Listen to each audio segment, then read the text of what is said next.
Anapaka-omponareo anie ny fiadanan'i Kristy. Vavaksika. Misaotra anao zay raha eo fa tsy mitsahatra ianao ny maniso ny fiainanay. Tahaka ny amin'ity andro an'ity indray dia sitraka ny amokanay ny zava-tsoa ny lanitra ao dia ny teninao zay ainao an'izay mahazo azo mitondra ny fahasalamana no rehetra dia maomeo izany teninao izany indray izay mba hananana hery sy faherezana ny tomba amin'ny finoana sy ny fahalalana tsara anao dia Jesosy Kristy dia fiainanao amin'izao tontolo izao. Dia mitenena Jesosy fa mangetaretanao ny fanahinay amin'ny anaranao no naovanay izany amen. Ny Josoa toko fahatelo andininy fahafito ka hatramin'ny fahafito ambin'ny folo no anjara mofinaina antsika amin'ity alatsinainy 14 Jona 2020. Josoa toko fahatelo andininy fahafito ka hatramin'ny fahafito ambin'ny folo. Vaky toy izao zany amin'ny anaran'i Jesosy. Ary Jehova tamin'ny Josoa: anio no anandratako anao eo mason'ny Israely rehetra, afantarany fa tahaka ny nombako an'i Mosesy nombako anao koa. Ary mandidy ny mpisorona izay nitondra ny fiaran'ny fanekena, ka tao ve rehefa miatra amin'ny moron'ny Jordana ianareo dia mijanona eo ny Jordana ihany. Ary Josoa nanao tamin'ny zanak'Israely hoe: makanesa ty ka mihainoa ny teny Jehova Andriamanitrareo. To Josoa, zao no afantaranareo fa eo aminareo Andriamanitra velona, ka hoany eo anoloanareo tokoa ny Kananita sy ny Hetita sy ny Vita sy ny Perizita sy ny Gigasita sy ny Amorita ary ny Jebosita, indro ny fiaran'ny faneken'ny tompon'ny tany rehetra no mandroso eo anoloanareo eo Jordana.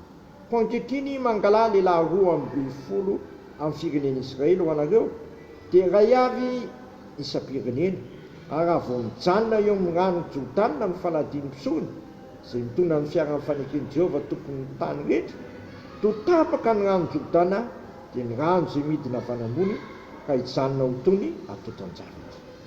Ary niala tamin'ny lainy hitan'ny Jordana ny olona, ary mpisorona mitondra ny fiaran'ny fanekena eo anoloan'olona, ka tonga tao Jordana izay nitondra ny fiara, ary naroboky ny mpisorona izay nitondra ny fiara tamin'ny sisiny ny tongony, fa tondraka mihoatra ny morony rehetra Jordana mandritry ny fararano. Dia nijanona ny rano izay nidina avy tany ambony, ka tonga toy ny atotan-javatra tery lavitra tery, dia tery amin'ny tanàna Adama izay eo anilan'ny Zaretana, eny tapaka tokoa ny rano izay nidina ho any amin'ny ranomasin'ny tany ay, dia ny ranomasina, ary ny olona dia nitatanifin'ny Jeriko, ary mpisorona izay nitondra ny fiaran'ny faneken'i Jehova dia nijoro tsara tamin'ny tany maina teo anoloan'ny Jordana, ary ny Israely rehetra nandeha tamin'ny tany maina manapa-tafitan'ny izy rehetra any Jordana. Ray masonao manamasinanay amin'ny fahamarinana ny teninao amin'ny fahamarinana. Rehefa manjoy sy mamaky tsara zany tantara izany tsika ry havana, dia hatazantsika eto fa Andriamanitra mihitsy nomelo lalana reto zanak'Israely reto. Andriamanitra mihitsy nomelo lalana reto zanak'Israely reto.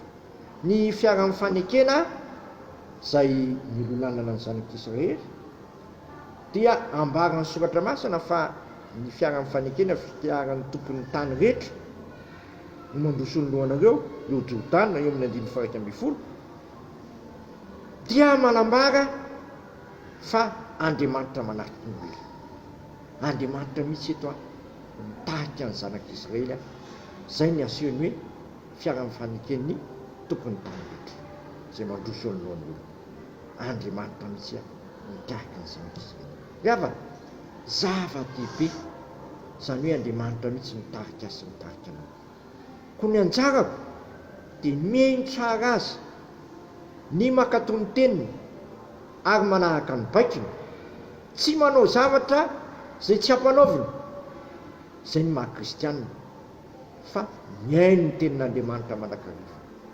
Ary avy amin'izany tenin'Andriamanitra izany no azoko sy azonao toromarika. Eto dia mazava be mihitsy ny toromarika hoe zao ny nataonareo, maka olona 12 lahy isaky ny olona ray isan'ny firenen'ny Israely moa 12 dia naka olona rairay avy tamin'ireo, ary tsy vitan'izany ihany fa niara-dalana tamin'izy io koa mpisorona, Pisokona dia mpanalilanilany ny olona amin'Andriamanitra.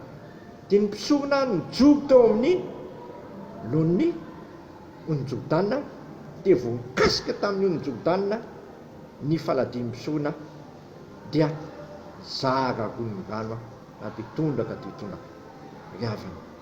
Zava-dehibe ny finoana ny tenin'Andriamanitra, satria efa mihaino ny tenin'Andriamanitra ianao dia mahazo finoana, ary efa manana finoana ianao dia taon'Andriamanitra mahita fahagagana zagago tahaka ny ampotan-javatra no mijogotanina.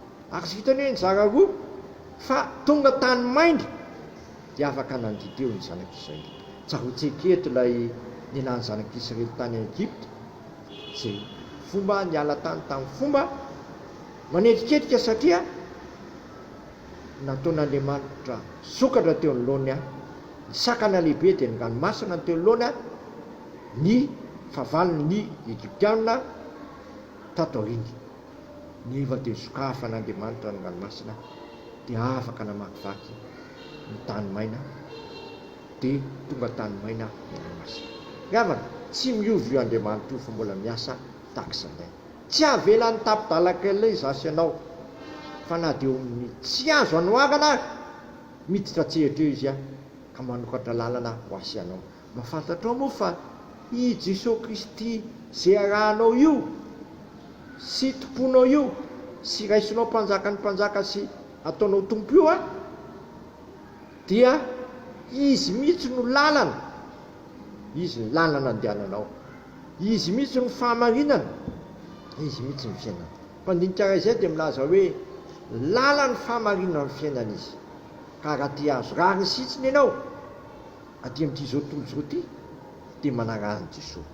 Fa izay manaraka an'i Jesosy araka ny lazaintsika omaly dia tsy handeha amin'ny maizina fa na fahazavana aina. Dia marina amiko sy aminao hoe fahasoavana sy famindrapo no anaraka asy anaraka anao amin'ny androm-piainanao rehetra, satria Jesosy ilay fahasoavana na amin'ny fahasoavana, ary ao aminy ny toeran'ny fahafenon'Andriamanitra dia ilay fahamarinana sy fahasoavana izay tonga tamin'ny alàna Mosesy ny lalàna, fa tonga tamin'ny Jesosy Kristy kosa ny fahamarinana sy ny fahasoavana. Ny filazantsara Jaona gavana no laza ny teny izany, ka lao hery ary ny fanarahana an'i Kristy. Aza miala amin'i Kristy ianao satria eo amin'i Kristy dia izao ny voalaza hoe andininy fahinana ambin'ny folo amin'ny toko voalohany, fa tamin'ny fahafenon'i Kristy no nandraisantsika rehetra fahasoavana anampy fahasoavana. Zany no azosika ao amin'ny fanarahana an'i Kristy, fahasoavana anampy fahasoavana ary amin'ny fahafenony izany. Nga zany ihany fa sady feno fahasoavana sy fahamarinana ianao ao amin'i Kristy. Andininy fahaefatra ambin'ny folo tapany farana amin'ny Jaona toko voalohany, feno fahasoavana sy fahamarinana. Ary farany ny fahasoavana sy fahamarinana kosa dia tonga amin'ny alalan'i Jesosy Kristy. Tonga manaraka anao ny fahasoavana, tonga mahita rariny sitsiny ianao, satria ao amin'i Jesosy Kristy misy ny rariny sitsiny ho anao. Izay tonga ao amin'i Kristy mantsy dia tahaka ny fitiavan'Andriamanitra n'ilay zanany no tiavany ihany no tiavany anao dia fitiavana tsy mety levina, na dia maty izy no fotantsika, natsangan'Andriamanitra ho velona izy dia ho tahaka izany koa no tondrany azy sy tondrananao tsy eo amin'i Kristy, satria akanamizy amintsika hoe izy manana teny fiainana mandrakizay. Amen. Sotranao izay raha nohony amin'izany teny mamy izany, satria tsy avelanao tsy ho diso fahasoavana sy hanana fahafenona amin'izany fahasoavana na amin'ny fahasoavana izany fiainanay, na dia ty amin'ity zao tontolo zao izay tany be fahoriana sy fahasairana ny ty azy, dia sitraka ao ny amino anay amin'ny fahasoavana na amin'ny fahasoavana amin'ny fiainanay. Ary tsy avelanao angay ahy izay, fa ataonao koa fahasoavana sy famindrapo koa no anaraka anay amin'ny androm-piainanay ary menao rariny sitsiny izay ho an'ny fanarahananao. Koa ndreto izay raha eo manavoan'ny fanoloran-tenanay itozo anara-dian'ny zanakao ary tsy amela isaraka aminy, satria izy raha teo koa efa niazo anay amin'ny tanankavanan'ny fahamarinana, sady nametraka ny vavaka hoe teo ambavan'ny zanak'Andriamanitra manao hoe rainay izay ny an-danitra, masina ane ny naranao, tonga ane ny fanjakanao, atao ane ny sitraponao ity tany tahaka ny an-danitra. Mino iny ny anina sahazo anay ary mamela ny elokay tahaka namelana izay meloka taminay izay mitonana amin'ny fakapana famanafanay amin'ny ratsy fanao ny fanjakana sy ny hery ary voninahitra mandrakizay. Tanterahany tompo amintsika ne zao tsodrano zay tononona amin'ny anaraisana ka fanamasina zao.